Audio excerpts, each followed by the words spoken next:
Good morning, Queensland, and good morning from Pinkenba at the brand new international cruise ship terminal, which we hope will be operating sometime in the future, but I'll have a bit more to say about that a little bit later. I'll give the COVID update first.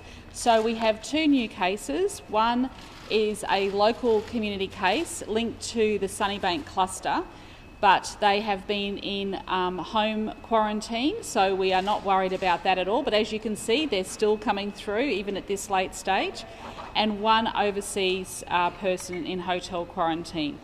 So we've done 13,899 tests in the past 24 hours. So once again, thank you, Queensland, for coming out and getting tested.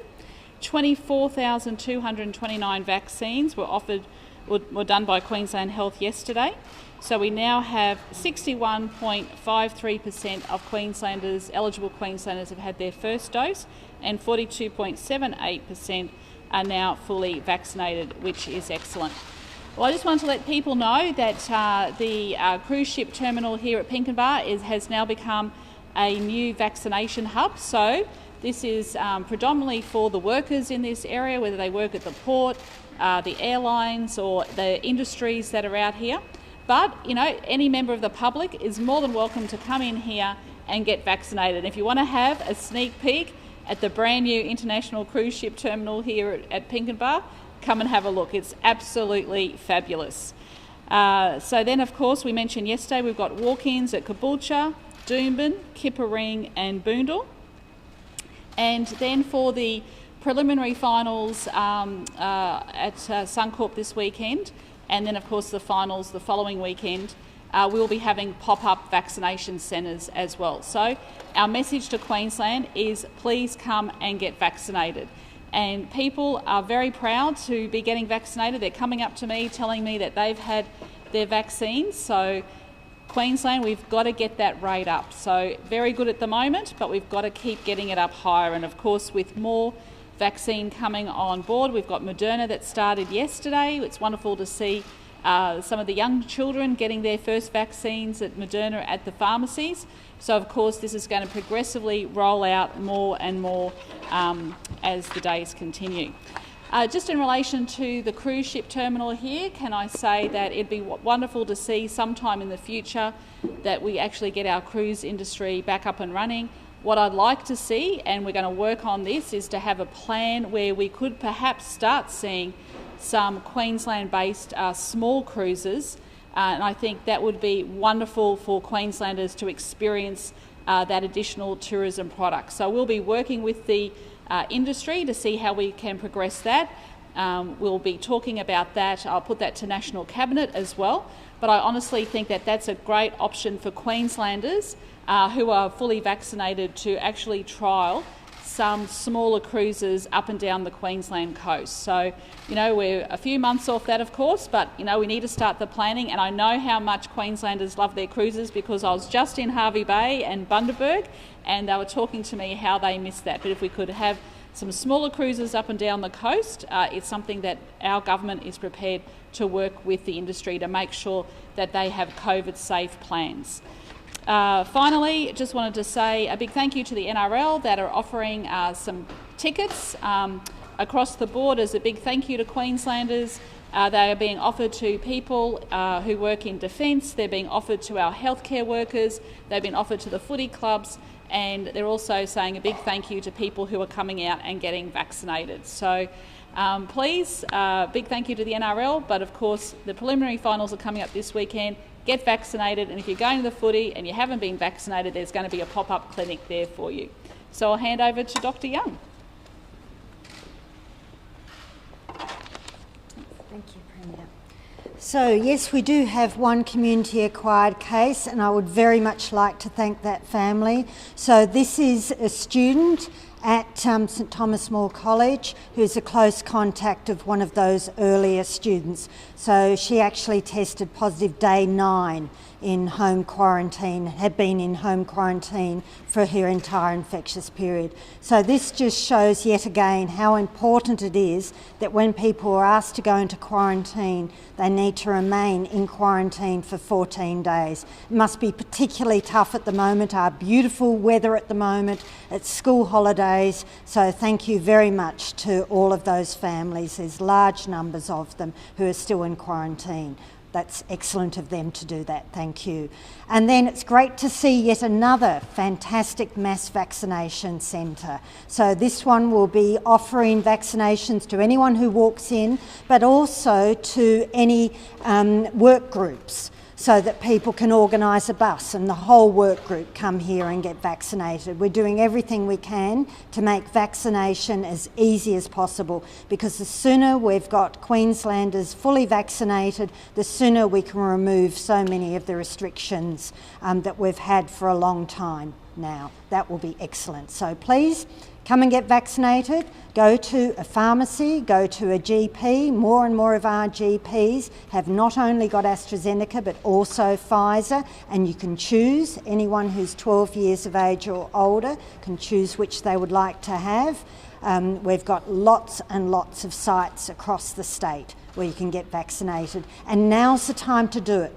Don't wait until we've got an outbreak. It's too late then. You won't be fully protected, because you need those 2 doses of vaccine and then an extra 2 weeks after that. So you really and truly need to get vaccinated before an outbreak, which is a bit hard, but we're really good at that in Queensland. We always prepare for our cyclone season. We do it ahead of time. We don't wait for the cyclone. Here again, we need to get vaccinated ahead of time. So then there won't be an issue when the virus does start spreading in our community. It will then be an issue for those people who aren't vaccinated. But if you're vaccinated, you'll be pretty good.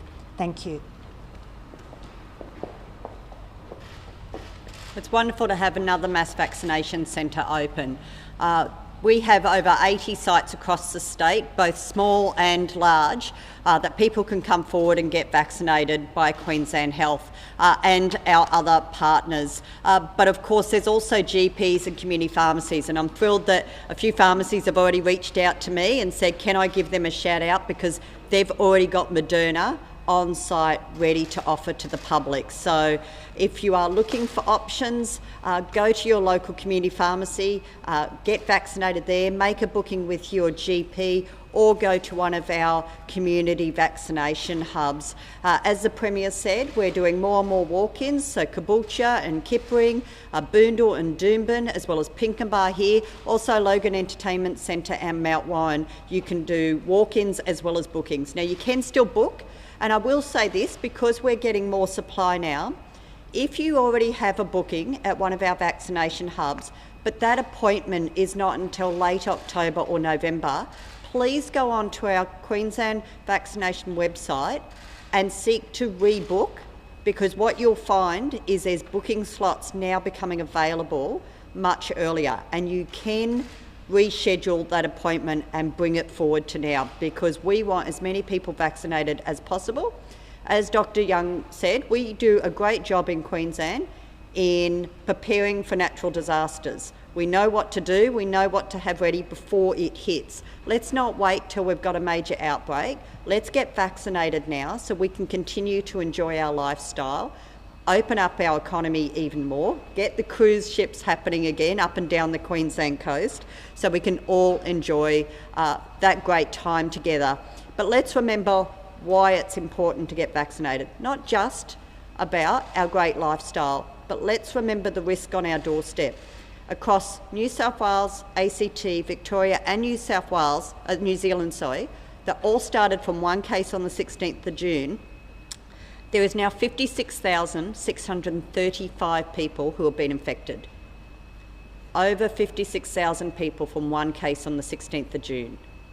All of those states and territories and New Zealand are now impacted. And sadly, 276 deaths just from the current cluster. So we want to make sure that we do everything possible to get ahead of this virus by getting vaccinated now and keeping us all safe. So please come out, Get vaccinated at one of our hubs, GPs or community pharmacies. Don't wait. There's lots of options now for vaccines, and we want to make sure we're getting it out the door as quickly as possible.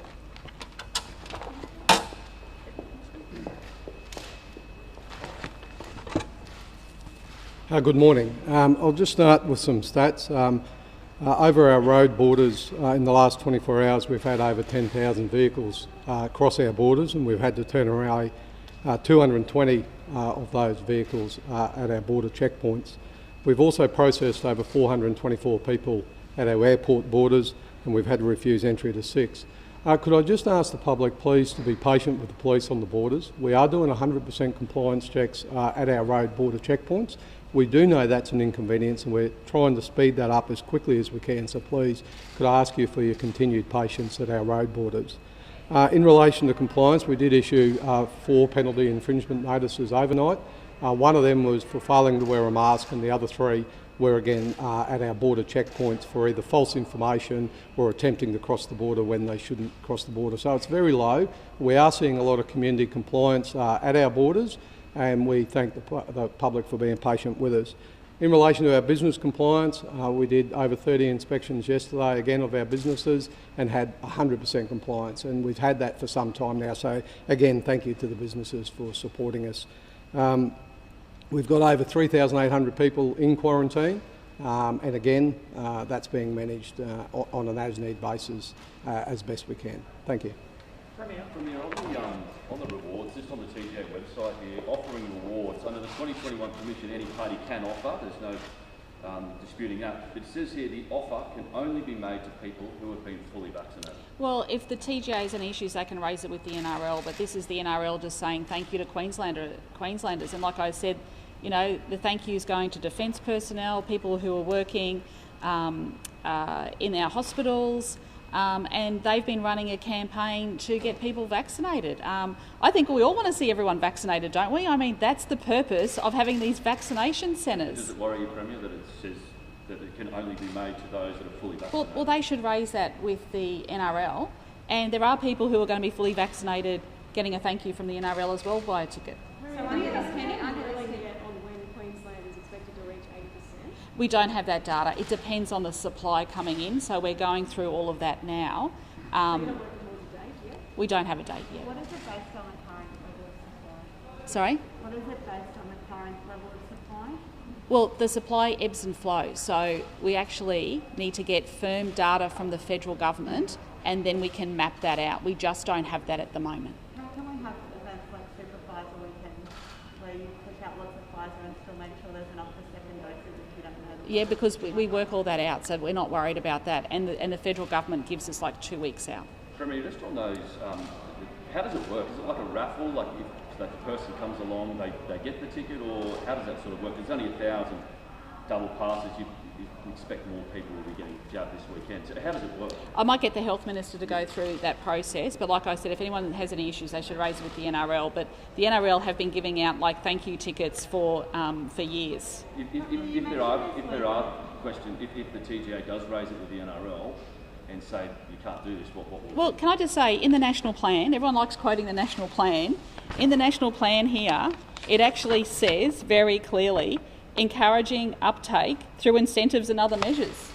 That's in the national plan. Premier, I'm just going directly. I know, but everyone talks about the national plan. There's the national plan for you. It's right there. I'll give you a copy. You mentioned this week that Queensland's mostly open. What new rewards will Queenslanders get once we reach 80%? Well, if you look at the national plan, the 80% actually takes you backwards. So I don't want that for Queensland. So we're going to see probably difference between Western Australia and Queensland because at the moment we have freedoms. I'm asking Queenslanders to get vaccinated to protect our freedoms. That's what we want. So nothing new freedoms expected Sorry? Nothing new expected once we hit 80%? The national plan hasn't been finalised. They're still doing work, Lydia. So we've got another meeting next week so everyone can just hold off and calm down till next Friday when we have the national papers. Hopefully we'll get the papers ahead of National Cabinet so we can read through them and analyse them. New South Wales and Victoria, though, have managed to put out roadmaps even though... They're less than what we have, Lydia. Go and have a look. I said very clearly the other day, in Victoria, if you have 80% vaccinated, including 12 to 15-year-olds, you can have 30 people around to your house for Christmas dinner, right? At the moment, everyone in Queensland can have 100 people. So under that situation where we have different levels of restrictions... Correct. The different states will have different... In New South Wales and Victoria, they are getting vaccinated to get some of their freedoms back. Now, I've been talking about this for 3 days. I've been in regional Queensland. We are saying get vaccinated to protect our freedoms. And so under that situation where there's different levels of restrictions, do you see the border being able to reopen at 80% vaccination rate? We are all working through a national plan. It has not been finalised. Let's have the meeting next Friday. Do you expect it to be finalised after that meeting on Friday? Some sort of road I haven't got the papers, Lydia. Go and ask the federal government for the papers. The federal government's saying now that the international border could open by Christmas. Would you support something? Well, where are you going to go? Would international Are you going to go to India? In Tokyo, you have to sit in perspex screens with masks on, and if you remove your mask, you can't talk while you're eating. Yes, in Europe, some people are travelling. I think the federal government needs to identify very clearly what are the countries that Australians can travel to. Okay, and going through those airports, some of those airports are like ghost towns. We have to wear a P95 mask. I mean, Queenslanders would probably enjoy greater freedoms travelling around Queensland than if they hopped on a plane and went to Tokyo.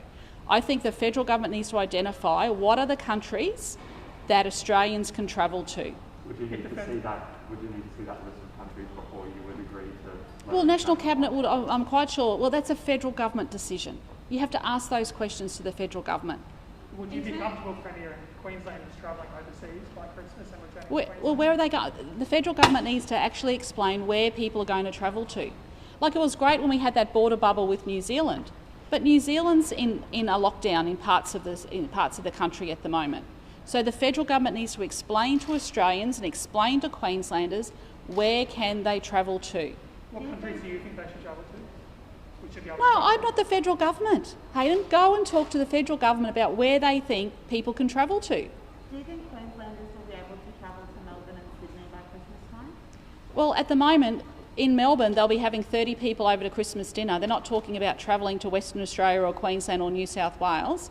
And in New South Wales, you have a massive Delta outbreak. So you have to go and ask the New South Wales government, what is their plan for Christmas? Are they having 20 people over for Christmas dinner?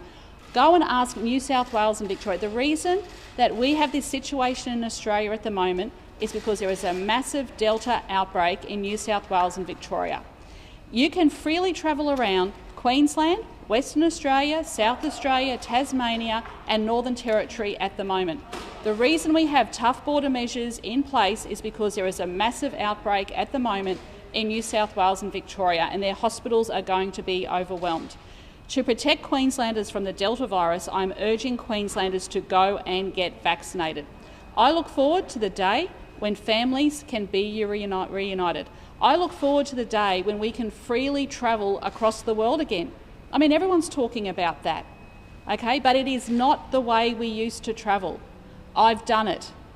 I've worn the P95 masks. I've done the hotel quarantine. I've been out to... I've looked at how they've managed it. They're in a state of emergency in Tokyo. It is not the world we used to know. So the federal government needs to identify where Australians and Queenslanders can travel in the bubbles of the countries that they put together. And that is a federal government issue to deal with. New South Wales is heading towards that 80% modelling. Again, you want to discuss at National Cabinet next week. No, I don't want it. No, this is the federal government will be discussing it. That's what Queenslanders want to know. Where do we end up here? What's No, our roadmap you don't out? understand it, I'm sorry. So you tell me what they can do at 80%. They're saying Where's that their we're opening up roadmap? at 80%. That's Where's what their they're talking roadmap? about. No, you need to talk to them about what is their roadmap at 80%. At the moment, Queenslanders have more freedoms than what Victoria will have at 80% and what New South Wales will have at 80%. But Queenslanders have families in these places. Yes, they do. Premier, on the cruise ship industry though, Yes. if you want to resume, say, smaller kind of cruises, what kind of vaccination? We'd be looking at that. We'll be talking with the industry next year. That's not going to happen this year, but I think next year there's an opportunity to explore some of those added tourism product fully vaccinated, because I think most of the country will be over 80% by then, and then the risk becomes lower. Quite famous company in Waratah Coal. they're quietly seeking approval from the Parliament Council for a new coal-fired power station. Will the state government step in and stop this approval? Look, I'll have to get details on that. I'm not aware of those details. Yes, Claire? The Doomben Walking Centre yesterday, it was very quiet. Are you concerned that the supply we do have isn't being used though? No, I'm just encouraging, and it's school holidays, a lot of people are away. Like I said the other day, Hervey Bay was 100% booked out, so people are travelling across Queensland. I understand the Gold Coast is doing well as well, and the Sunshine Coast. But look, now is the time, we're on school holidays, for families to think about going and getting vaccinated, especially those that are not vaccinated. Water at the current level of vaccination would be dangerous. I think it's pretty widely accepted. At what point will it be safe to reopen the border? What level of vaccination will it be safe for? Everyone is working towards the national plan, and we are getting further Doherty modelling. The Doherty modelling has not been released publicly. We are getting further Doherty modelling at the next Cabinet meeting, and National Cabinet is committed to a national plan. But 80% will mean different things to different states. Sorry? They'd have to go through all the processes, right? State and federal. I'd have to get an update as to where that's at. Okay, so it has to go through all the normal processes that everyone else goes through. Would it be a problem for some of our emissions targets? Sorry? Would that cause an issue for some of our emissions targets? Well, they just have to go through the normal processes. We've got a 50% renewable energy target by 2030. I'm about to go and turn a sod on a renewable energy training facility. Do you expect to give businesses in a large parts of regional Queensland more clarity on when the border will reopen after that national cabinet Well, meeting? Lydia, let me say this to you. If we get a Delta outbreak here, we'll all be in lockdown and no businesses will be operating. Do you want that? Do you want that? Well, I don't understand this constant criticism of Queensland doing well. I will always stand up for this state. I am sick of being attacked for Queensland doing a great job, and Queenslanders doing a great job. Now, there are very serious issues here. The hospitals in New South Wales are going to be overwhelmed next month. I don't want that for Queensland. That is why we have tough border measures in place, and that is why I want people to get vaccinated to protect our freedoms. Now, at 80% vaccination rate, fully vaccinated, in New South Wales and Victoria are going to be less freedoms than what we enjoy currently right now. So I want everyone, when that national plan gets finalised and the Doherty research gets publicly released, I want all Australians, I want all Queenslanders to have a good, hard look at that, because we have got some very serious issues to talk about over the next few months, and that is the health of Queenslanders and their families, but also to making sure that our economy can continue to operate. Now, we are in a world pandemic here, the likes of which we have never seen before. So this is about making sure that Queenslanders are kept safe and that we follow a national plan that everyone is committed to and signed up to.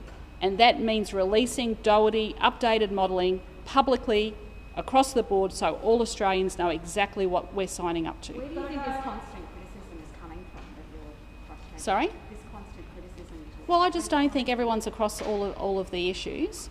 But, there's a lot of it coming from Canberra, and I'm just frankly sick of it. I'm sick of Queenslanders being attacked for doing the right thing, for getting vaccinated, and the fact that we have all of Queenslanders have done everything Dr Young has asked them to do to keep this state safe. Okay, now at the moment in New South Wales and Victoria, they are going through a horrendous time. It is very tough down there, where families can't see each other, kids aren't going to school, and people aren't working, and that's taking a toll on a lot of people's mental health. I don't want that for Queensland, and I think everyone needs to take a really deep breath here, because what we are trying to do is protect this state and to keep Queenslanders healthy and out of hospitals. Okay, thank you. Thank you.